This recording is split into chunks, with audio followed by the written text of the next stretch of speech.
Alright, so here's the deal. This is the PuckiPuppy Golden R. I specifically purchased this bike for hunting purposes. This bike is advertised as one of the hunting bikes. Guys, we've got over 200 miles on this bike, and I've learned a few things. Stick around, because in today's video, I'm going to give you 5 things I wished I would have known about my e-bike prior to buying it, specifically for hunting purposes. So let's get to the video.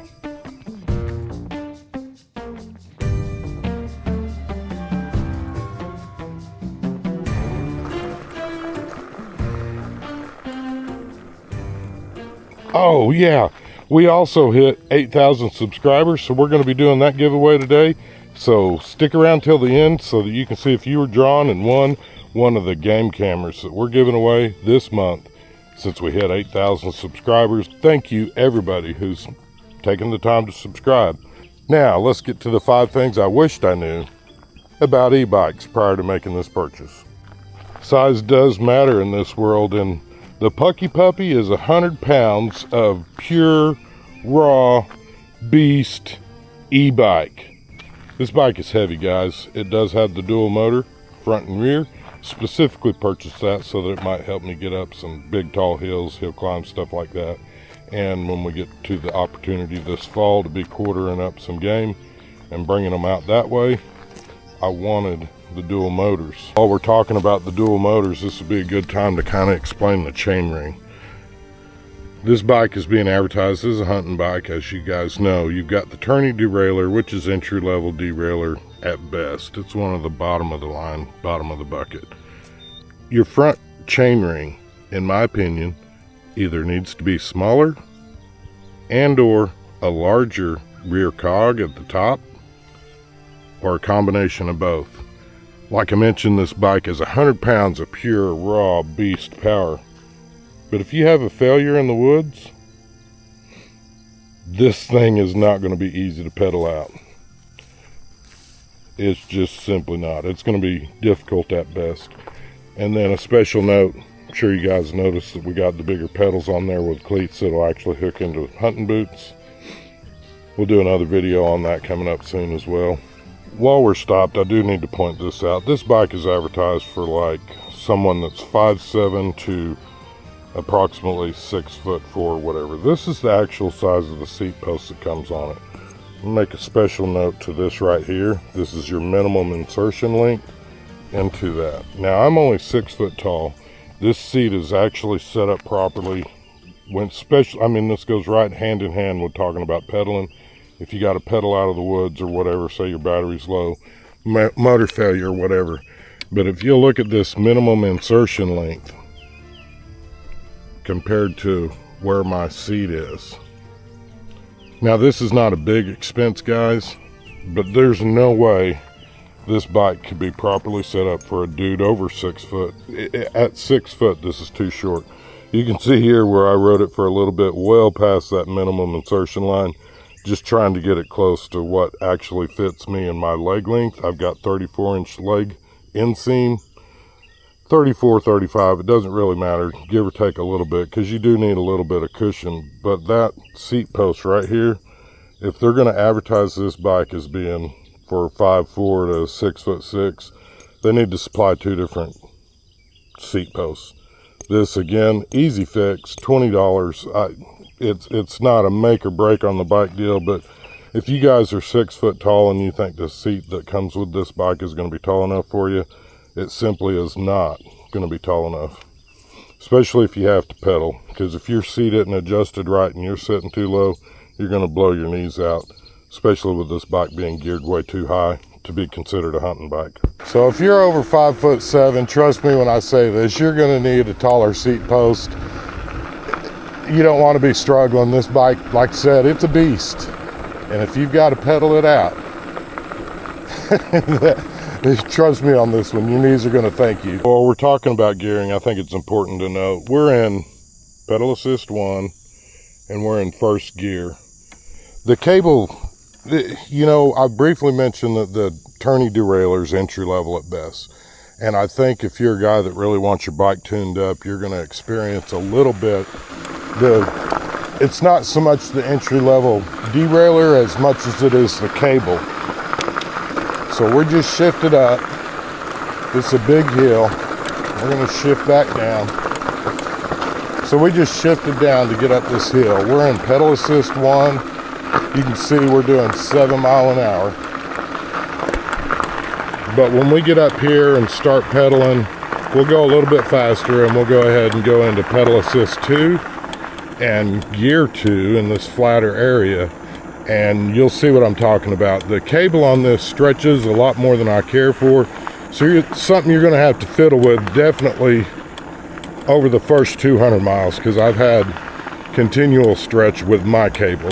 If you got shifter problems, what the problem is right now in between second and third gear, I've already tightened this up a quarter of a turn.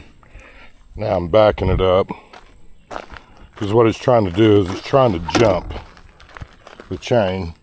This is just kind of an added bonus, but I do want to say this. If you guys are running one of these bikes and they've got the entry-level Logan brakes, just bear in mind that the brakes are single piston. They do work, but you don't want to get going down a steep hill like this one right here real fast, especially if you guys are thinking about hauling a game cart and or your tree stand on a game cart. Any additional weight that you add to this bike, you're going to be stressing your brakes. I think as long as you go slow and just kind of maintain a constant speed, these brakes will be adequate. I don't really have a complaint with the brakes, and again, we're right at 200 miles on this bike, and there's very little squeak, and that's something that you can. Here's another reason why you don't want to go super fast. That right there, if you've seen it at the last minute, you can see somebody's already hit it. That could potentially bother your day as a hunter. Fix a flat ain't fixing that. Again, this grade is about a 17% grade. Brakes are doing just fine. There's nothing that I would be overtly concerned about.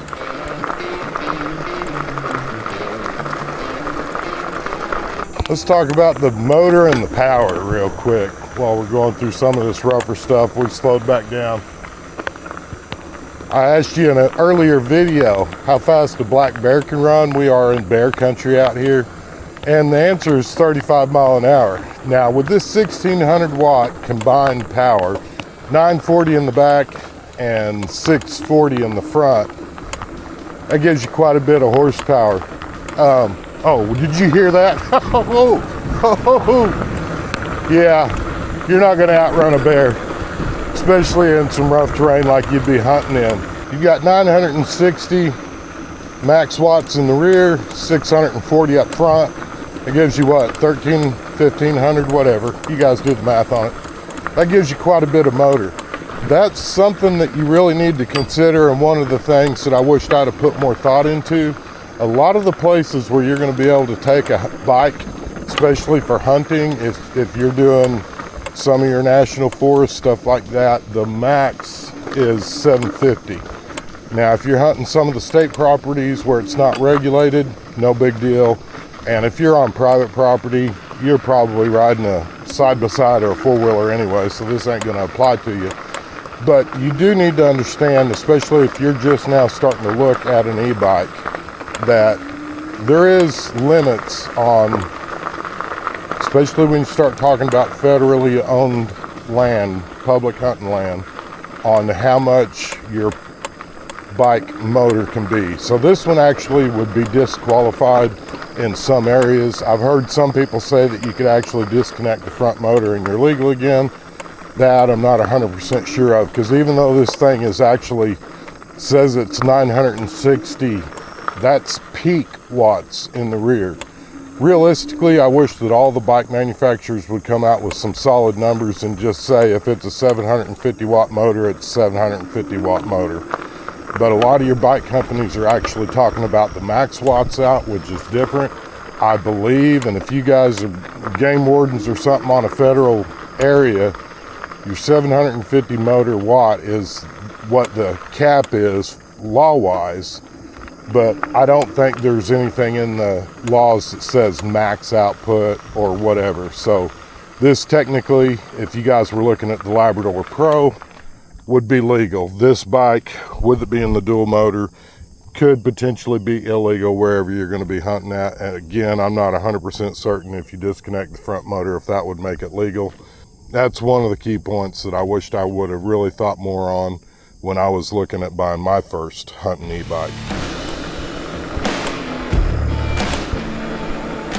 I think the next thing we should probably look at when we're talking about a hunting e-bike specifically is the battery size and capacity. If you read the specs on this bike, you're going to see that it has a 20 amp hour battery. It's a 48 volt, 20 amp hour. And I love the enthusiasm of the company. They're thinking that you're actually going to get 80 miles out of this bike. Guys, I'm going to tell you right now, in pedal assist 1 with my daughter, my oldest daughter weighs barely 100 pounds. I don't believe she's going to make it 100 miles on one battery charged. I absolutely love the enthusiasm of the company. I think that's great. But when you start talking about rigging out a bike, and they're calling this a hunting bike, when you start rigging out a bike for hunting, you're going to probably get real close. If you're a big guy like me, I'm 200 pounds, I'm 6 foot tall, and the overall weight limit on this bike is 400 pounds. So by the time I get my pack and my bow and my arrows and my tree stand and or my platform and my saddle, we're going to be well over 300 pounds. I don't think there's any chance that that's going to happen. Now, speaking of batteries, here's something that, again, it gets glossed over by a lot of your bike companies. It doesn't matter if you're looking at PuckiPup or some of the others. I want to stop here so you guys can hear me good, but I want you to, let's look at the size of this battery. First of all, this battery is huge, all right? You can see it takes up this. I don't remember the exact weight. We can get a weight on it, but I think this thing is around 25, 30 pounds, give or take a nickel. It doesn't really matter. But when you're talking about the battery, and they're saying that you can get 80 miles on this bike. Again, I love the enthusiasm. I think that's absolutely awesome that they would think that. We've got to consider we're going to be packing this thing down heavier because we're actually going to be using it for hunting. And I think you can real quickly cut that mileage in half, which is going to take you down to 40 miles. Still, that's a great range. That's 40 miles that you're not actually having to walk around and hike carrying all your gear. One of the things that nobody really talks about is hunting. A lot of times it's going to be cold wherever you're going. When the temperatures drop below 40 degrees, and it doesn't matter if you're talking about your action camera, like we got up front here, a regular DSLR, or any other thing that runs off of a battery.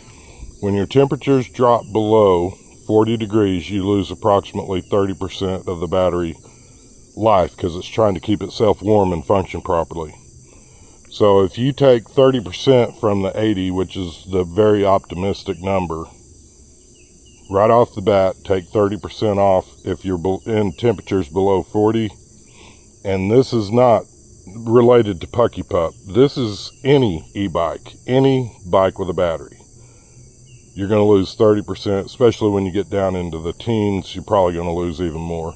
They do make what I'm calling a battery koozie, which I think is pretty awesome. I've had a few people kind of giggle and comment about me calling it a bike koozie or a battery koozie, but they make a neoprene wrap for this bike so that when you do experience those colder temps, you can maybe keep your battery warmer. While we're talking about the battery and we're talking about cold weather, one of the things, again, this is something else that I wished I would have learned prior to. A lot of these batteries are not designed to be in extreme temperatures, or let's just say storage for certain. If your garage has not got central heat and air, which most people don't, you need to be bringing these batteries inside. A word of caution here, and this is not specific to PuckiPuppy, but a lot of these bikes do not have UL certified batteries. So that'll be something you need to think about, where you're going to store your battery, and are you going to be able to keep it out of the extremes. And then another thing to think about, when you're camping and it's cold, you need to be able to bring this battery inside at night so that you can charge it. And we're going to go into charging next. All right, and we need to talk about charging real quick. The PuckiPup specifically comes with a 2 amp hour charger. So if you do the math on that, you're going to look at roughly 10 hours to get your battery charged up back at camp. A lot of the places where most hunters are going to be hunting, especially on BLM land, public land, you're going to have primitive camping at best, and that is going to be a lot of generator usage unless you come up with another plan. Now, I did have somebody suggest, hey, why don't you go buy a bigger battery charger? And I'm going to tell you why I do not suggest that, and stay with the one that whoever you bought your bike from, you need to be using their charger. But I specifically sent an email to PuckiPup, and they were gracious to reply to me after they'd seen I'd made an order. They replied to my questions, and they told me that the reason that they're using the 2 amp hour battery is because it's an easier charge and it will extend the battery life. I've mentioned that in another video. However, to me, if you're going to call a bike a hunting bike, I think this is something that needs to be looked at hard, because if you're back at camp and you're doing a lot, especially when you get into the cold weather and you've already lost 30% of your battery because it's cold outside, which is when most people have hunting season, that's a lot of running the generator. So in the wintertime, when it gets dark at 5 o'clock, it may not be as bad, but early season, when you could still be out hunting till 8 o'clock, are you going to feel comfortable leaving your generator running beside your tent all night long, risk breathing carbon dioxide? Or you're going to have to make provisions for getting your bike charged back up and maybe even spend a day at camp. And on the rainy days, that's what I typically do, is I will not go out and hunt in the rain on purpose. I couldn't tell you how many times I've been out and it wasn't supposed to rain and it started raining and I was soaking wet before I got back to camp. But that actually brings us up to our next point on things I wished I knew before I bought my e-bike. And that's how waterproof is your bike. This is not PuckiPup specific, and I've actually sent a lot of emails to some of these high dollar quote hunting bikes, and they've all got the same problem. So let's get into that one next. Well, let's talk about waterproof, and this is something that you want to consider when you're looking at a hunting bike. I've never set up a tent that it didn't start raining. This was one of the questions that I'd sent customer service with PuckiPup, and they graciously replied after they'd seen that I'd made a purchase. In fact, they commented and said, hey, I've seen you made a purchase. But here nor there, one of the questions aside from the battery charger was the waterproofness of the bike. And they told me that this is an IPX4 rated, which means that it's splash proof. Now, I will say this, PuckiPuppy is really good. They'll send you a rain cover or a bike cover. I'm not 100% sure if it's waterproof or not. It doesn't matter, because you can treat it with tent dry and make it waterproof. But I think it would be kind of cool if you're going to call this a hunting bike, and they've got a couple of them. They just posted a video the other day of a guy riding up a tree on one of the bikes calling it a hunting bike.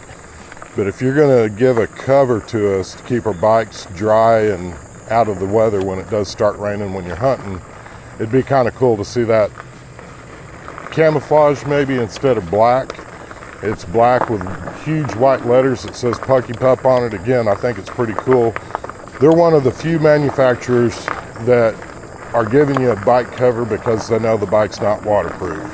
Splash proof means that if you're going to be riding in areas, if you've noticed a lot of the ruts that we've ridden through today, those are going to be full of water. So you either need to have a plan B and go around them, or be extremely cautious and definitely try to use that battery koozie, because this bike is not sealed around the battery. You've got a weak spot right here with the controller screen, and the bike's simply not waterproof. And I'll go on to say there's some bike companies, I've emailed them and I've asked them about this specifically, that you're going to be paying $4,000 and $5,000 for the exact same thing. And there's only 2 manufacturers that I've actually found They're not advertising their bikes as hunting bikes, but they're actually IPX6-7, which means it could be in a thunderstorm and you're going to be fine.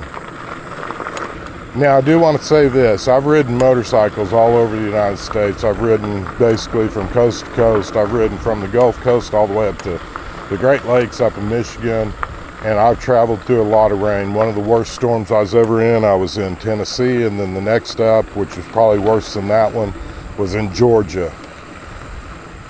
I want to tell you that most motorcycles are going to be IPX6-7, and just because your bike is IPX6 or 7 doesn't mean that you don't need to take precautions on protecting it from water damage, because both the motorcycles, after I'd gotten home from those long road trips, I experienced a few problems with maybe like the blinkers or the kill switch or something like that. It got corroded over.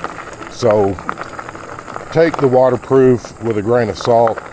If you're like me and you know it's going to be raining for a couple of days, I spend some time around camp and I do that type of stuff. It's a hunting bike. Do not run these things through the car wash. You're going to mess up something if you do that. But just keep in mind that majority of the bikes, even the $5,000 bikes, are only IP4 or 5. And that's not really fair to call a bike a hunting bike when you can't get it out in the weather. I don't know.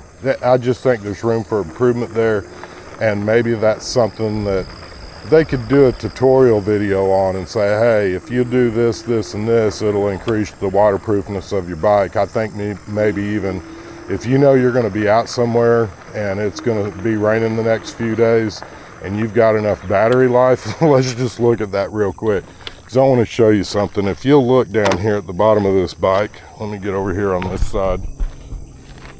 In fact, let me take the camera off. Now, hang on. I'm going to do this. I'm going to get the other camera so we can get a good shot of this.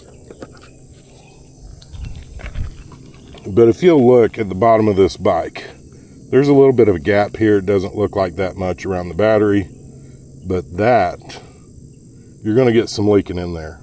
There is a drain hole down here at the bottom, but all this area up here, it'd be nice to see them put I don't know, what do you think that'd cost? 75 cents to make a TPU seal that would go around that?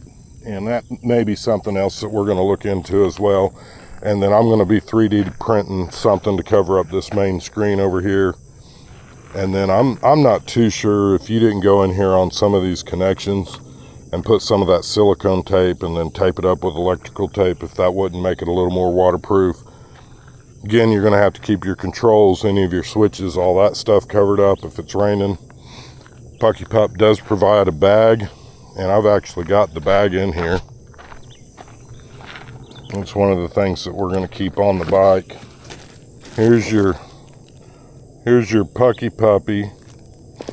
Let me flip it over. Here's your PuckiPuppy bike cover. And this should help keep the bike dry when it's raining. Never been hunting, it didn't rain, so thank you, PuckiPuppy, for that. I need to redact that and say this. I've never been on a 2-week hunting trip that we didn't get at least a couple of days of rain. So not every time I go hunting is it raining, but a lot of the times when I'm hunting, during especially the 2-week out-of-state trip, there's going to be some rain involved. All right, so here we go. Is the PuckiPup going to make a good hunting bike? I believe absolutely it's going to make a great hunting bike, and this is a good foundation. The main goal of this video is to get you guys thinking about stuff, especially if you're new to e-bikes. I've been riding mountain bikes and bikes my whole life. I'm new to the e-bike scene this year, and a few of the things that I just felt like should have been addressed if you're going to advertise something as a hunting bike should have been addressed, like waterproofness. Let's put some gears on it to where you could actually pedal this thing home if you had to. Or I'm not even going to get into is it going to be fast enough to outrun a bear. You guys use your own judgment on that and make sure that you carry your bear spray. But overall, the PuckiPup is a fantastic bike for what you're getting. You could spend a lot more on a bike, and the one thing I'll say on most of the manufacturers where you're going to spend a lot more, they'll actually use LG cells, have a little bit quicker battery charger, but they're still not waterproof. So that's still going to be something that you need to consider. And a lot of the manufacturers just really aren't. I mean, I think that there's some great engineers putting these bikes out. This bike's a great trail bike. It's a great adventure bike. But if you're going to be doing any hill climbing at all, and you have, let's just say you have a motor failure out in the field, you're not going to want to pedal this beast very far at all, because the gearing on it is just simply too high. And if you're trying to go up a hill, plan on pushing it, just bear that in mind. That is something that you could do yourself, just the same as if you wanted a bike that had the better batteries and that type of stuff. You're going to spend quite a bit more money. And when you're looking at a budget bike, there's always going to be things that you can improve. Maybe some of the things you can't improve, but these are things that you need to consider when you're looking at your bike. Again, this is a well-built bike. It's solid. You do have a few quirks, and we'll get into more details in next week's video when we kind of go over the bike from head to toe and show you everything that we're doing, mods that we're making to turn this into a great hunting bike. If you guys like these type of videos, consider hitting that thumbs up. We appreciate your likes, comments, and subscribe. Share this video with your buddy. Maybe he's looking at getting an e-bike, and maybe some of the points that we share with you today in today's video, you agree or don't agree. But enough about me and my thoughts on this. What I really need you to do, comment down below. Let me know, what's your thoughts on this? What's your thoughts on these hunting bikes that are coming really expensive? What's your thoughts on them? And what's your thoughts on the PuckiPup? Do you have experience with PuckiPup? Have you hunted with it in the past, been out in the rain, got caught in a rainstorm, any of that? Comment down below, and I look forward to reading your comment. I get up every morning and I read each and every one of your comments, and I do reply to every one of them, unless they're rude and cursing, and those don't get replied to. But if you got a legitimate question, anything like that, we try to take our time, answer everything. If I don't know the answer, I'll get the answer for you. Again, I hope you all have a blessed week, and let's get outside and make something happen. If you're a PuckiPuppy and you're watching this video and you can hear that headset rattling around, comment down below or reach out to me and let me know what your thoughts are.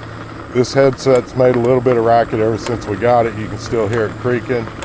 I've packed that thing with as much grease as I think a guy can get in there, but it needs some help. It needs some work. Anyways, have a blessed week. Thanks, PuckiPuppy.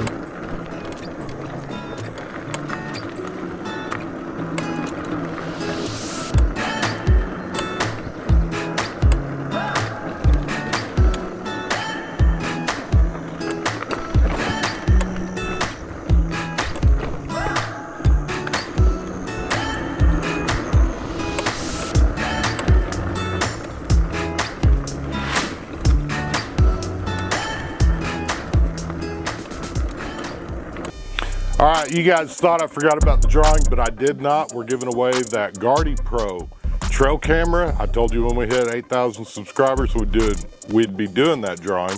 So here we go. Angie's already got all the names listed up in here. I'm gonna turn my head. I'm gonna reach in here and grab one. We're kind of mixing them around, see what we got. And the lucky winner is Graham Smith, 8957. Graham Smith, 8957. Graham Smith, 8957. Congrats, you won. You won the Gardy Pro trail camera giveaway. Appreciate each and every one of you for participating and playing along with that game. A lot of times, if it's feasible, we'd like to pay it forward with things that were sent for review, this being one of them. And with hunting season just around the corner, I know this will come in handy. And again, Graham Smith, 8957, you are the winner. Graham, if you will, send us an email. We got plenty of places you can find us, but reach out to me through the email. Let me know where to mail you your new camera. Again, we appreciate each and every one of you. I hope you all have a blessed week, and let's get outside and make something happen.